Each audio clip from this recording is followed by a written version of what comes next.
but I never thought I'd be thanked for them in America for acknowledging their right to exist.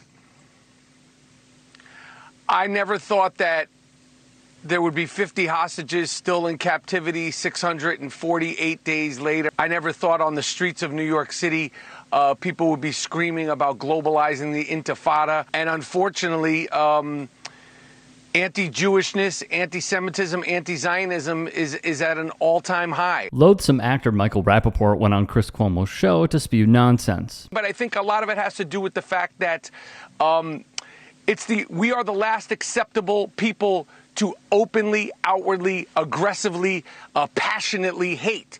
And it's happening all over the world. It's happening in my city with this socialist Democrat, who I think is a Democrat in name only. He's a Dino, this Zohran guy who calls for the globalization of the Intifada in New York City. His best friend, Khalil Muhammad, calls for the globalization of the Intifada in New York City. And we are this close to having a person like that become mayor of what should be considered the greatest city in the world. But the fact that this guy's even in contention is a slap in the face. Let's pause here. A particular phrase that might not be central to the conversation becomes a stumbling block. How would you, as the mayor of all New Yorkers, how would you sort of bridge or navigate that? I think by refocusing on what has caused so many New Yorkers anguish, especially in this moment. You know, it was just a few months ago that I met a New Yorker in Brooklyn who told me of how more than 80 members of her family had been killed by the Israeli military in Gaza. This is a devastation that many New Yorkers are feeling personally. It's one that for others they are witnessing on a day-to-day basis, and it continues until today. You know, just last week, NBC News reported that the Israeli military bombed a health clinic in Gaza, killing 10 children, including a 1-year-old who had just uttered his first words hours before. We are speaking of a place that is now home to the greatest number of child amputees in modern history. And what offends so many in our city, this horror, is one that is subsidized by our country. Because Mamdani even said himself that the term was not language that I use, but that I don't believe that the role of the mayor is to police speech. To be clear, many believe and hear it as a call for violence towards Jewish people. Other terms and phrases have also caught this stray. When asked by The Bulwark about the slogan, he said it captured a desperate desire for equality and equal human rights in standing up for Palestinian human rights. He even said the U.S. Holocaust Museum had used the word Intifada in Arabic language descriptions of the 1943 Warsaw Ghetto Uprising against the Nazis. I want to be clear about something. In this segment, I'm going to air an interview that appeared on my channel, The Rick Strom Show, where I interviewed founding member Jerobi White because Michael Rapaport directed the Tribe Called Quest documentary that's coming out. Though the Apartheid Defense League's Jonathan Greenblatt hated Mamdani's answer, that should be a tell because this is the same organization that has allowed Donald Trump to skate by and even defended Elon Musk from doing a double Sig Heil when it came to the president's inauguration. Chloe Skinner, a research fellow at the Institute of Development Studies, would write for Mideast Journal. She explained the meaning of Intifada and globalized the Intifada. Referring to a civil uprising, Intifada is an Arabic term that translates to a shaking off, long used in Palestine to refer to the shaking off of the shackles of colonial domination, including through mass civil disobedience, unity, and solidarity, boycotts, divestment, and sanctions. Beneath the burgeoning death toll across Palestine are global systems of power rooted in the logic, history, and present of colonial violence. As such, in the face of G-side, the Intifada, the shaking off of colonial dynamics of racism, violence, dehumanization, and division must be globalized. It's been 2 years and so many people are just blaming Israel and not really educating themselves.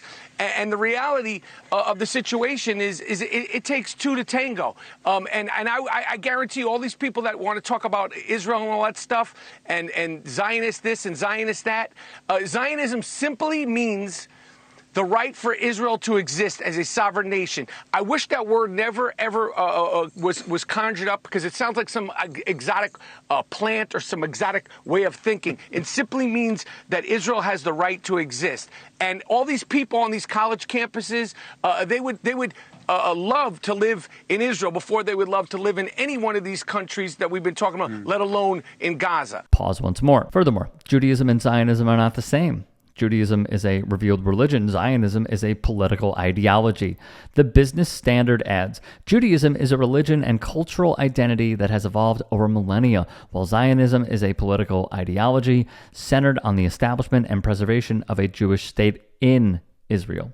Theodor Herzl is widely regarded as the father of the modern political movement of Zionism. He envisioned the establishment of a Jewish homeland in response to the prevalent anti-Semitism and as a haven for Jews facing persecution. The early leaders of Zionism had the goal of establishing a Jewish state and the first Zionist colony in historic Palestine since the late 1800s. At the turn of the century, waves of newcomers, Jewish immigrants, started to come and establish Jewish settlements. They had opposing Zionism, and criticism of the Israeli government is not inherently anti-Semitic. It is imperative to distinguish between criticism of political ideologies or policies and prejudice against a particular religious group. A history of persecution against the Jews does not nullify legitimate criticism of the Israeli government and its policies. As promised, I asked Jerobi White, founding member of Tribe, what he thought about Michael Rapaport, how Rapaport portrayed Tribe in the documentary, and with everything that we just discussed in this segment.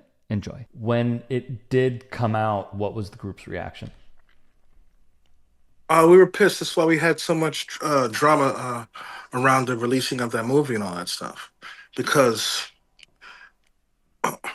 Michael Rapaport made that movie for himself.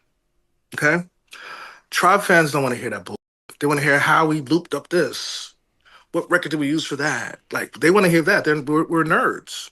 We want to hear more about the process. Tip only chopped up one beat in the movie. That's right.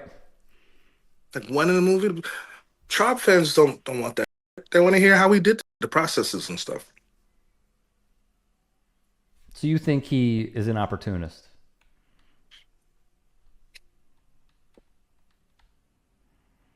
I think that Michael Rapaport is a huge hip hop fan. He was one of the 3 or 4 white dudes that was at the parties back in the days. So that led to us using him because he was there.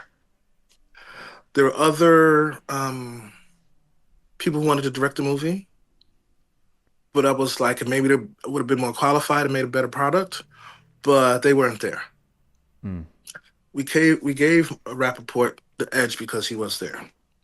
In the middle of the making of the movie, they started having an argument and fight or whatever. And he threw whatever script he had before and focused on that. Because that was the time when the tabloid TV and all that stupid shit was on TV. The sex and drama sells. So that was he got caught up in that. But really, it felt like it was just a disagreement between brothers. Like everybody beefs. Dude, thank you. And that's all it was. What troubles me, and I say this as a Jewish person who also has a brain and can see what's going on, the way that he has spoken about what is happening in present day and some of the videos that came out of him allegedly yelling on the phone about getting paid for it. Thank you. It's like, dude. Yep. You are the stereotypical Jewish man of everything that we don't want to be. And it hurts. Yeah. And even if you are, no matter where you are politically, don't do that. Yeah. Don't be that guy. Yeah. So that's what hurt me. So with all that being said, would you have I'm thinking of the way to phrase this. Would you have a drink with him? Would you have dinner with? I don't even know if you drink. Would you have dinner with him? Would you smoke a cigar with him? Nah. No, those things exclude you from manhood. No, I wouldn't. No, I wouldn't. I wouldn't sit with him in any kind of way. What if he saw you in New York on the street? Depends on the day. It depends on the day. So people who are saying there's nothing going on wrong, that's crazy to me. I know. Feel what you feel, but don't sit there. Don't pee on my leg and tell me it's raining. Okay. So I didn't like that.